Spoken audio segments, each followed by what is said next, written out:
Welcome back. Well, we did have some breaking news that we wanted to share with you today. So we have Eric Nunez, who is here on behalf of our security department. He is our director. So welcome. Thank you for joining us today. Thank you, Lisa. As everyone has seen across the United States, it was a crazy day yesterday, and it was an unfortunate situation. So just go ahead and tell us, what happened Sure. and how our community, responded.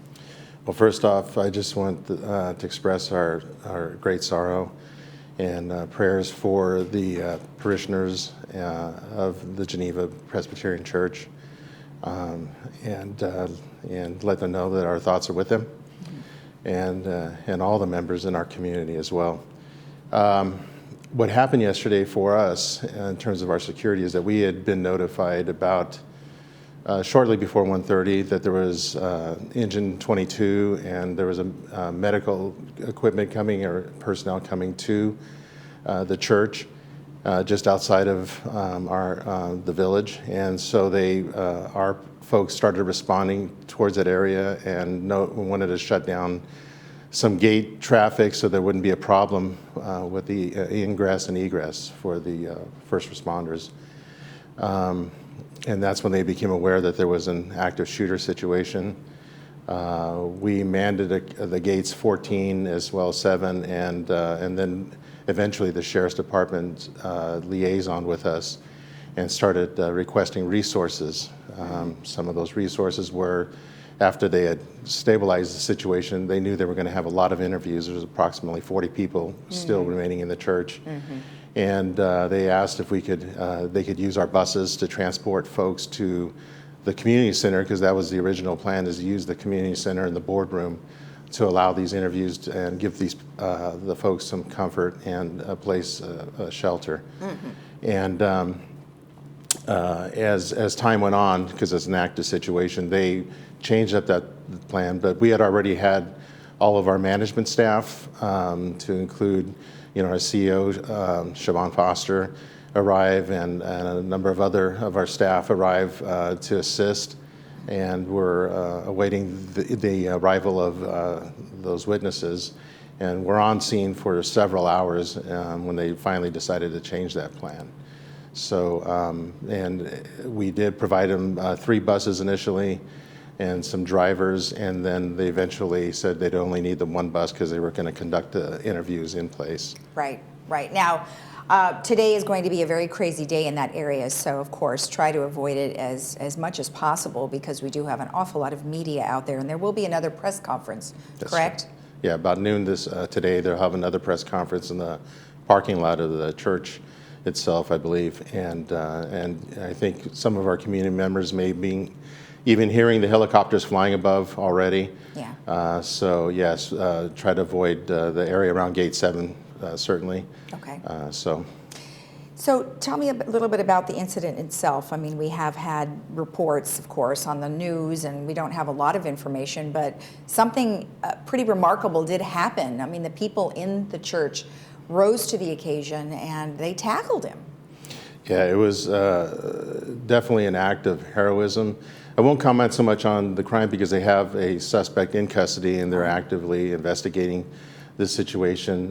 One of the great things about the relationships that both the Director of Operations, who is the former Director of Security, Carlos Rojas, and myself, is that we have a great relationship with pretty much everybody that was at the command post last night, to include the Undersheriff, Jeff Hallock, and a number of his staff, and the division commander for our area, Division Commander Martino. And so we spoke to them. They were able to give us some information to get us updated, to let us know that none of our community was at harm, and they believe everything was static and safe at that point. But yeah, so they did. I think with that relation, we found out kind of what everybody knows now. When you've read the paper, you journalists, you guys all do your work really well, and they found out more stuff than they were releasing initially on their first press conference. But and I think they were saying that the person was not from this area.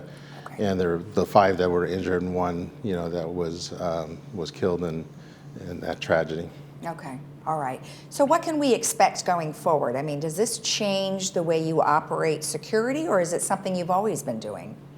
No, I think the way we operate is obviously the sheriff's department is the local jurisdiction for law enforcement, and we always follow their lead in those situations. We're more of an observe and report model, and they do that. But in a situation where these tragedies occur, and as you stated, the people in the church, I mean, just to actually attack the person that's attacking them and protecting themselves, is just remarkable, right? And very heroic. And so, same thing when you in security, even though the sheriff's department is the primary jurisdiction of law enforcement here, we still support them. We all come together, and whatever they need, we deliver.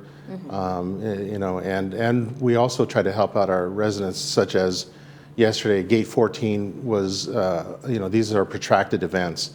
They locked it down, and that is the only access, ingress and egress to that neighborhood in that area. And there were a lot of people that were sitting outside of it, didn't know what to do.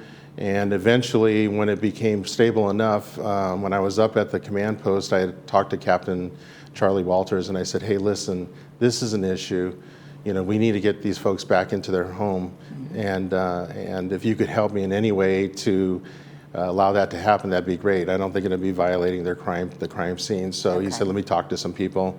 And within about 30 minutes, they started letting people back into the residence as long as they had ID and or RFID to get into gate access. So that kind of relationship is important, and being able to express the concerns of our community, of which there are many right now. Right? Sure.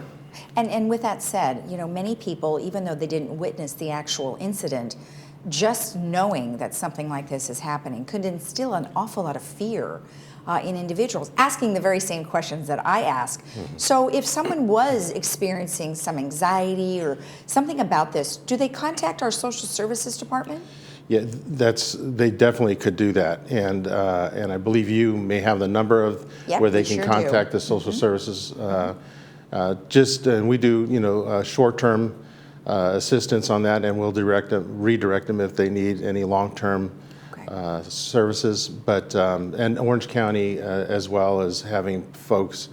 The counties having their folks coming out and doing support services for anyone that needs to reach out. But we have a direct line that's easy to get to, and they're more than willing to help. In fact, Susan, our director, was here last night with us, prepared to be able to help debrief the folks that would have shown up. Great, perfect. Well, thank you very much for all of the information. We appreciate it, and of course, we'll have you back again if there's additional information. Thank you, Lisa. All right, thank you. And when we come back, we will have Eileen Paulin, who is going to talk to us about the Code Red system and how you can sign up. Stay tuned.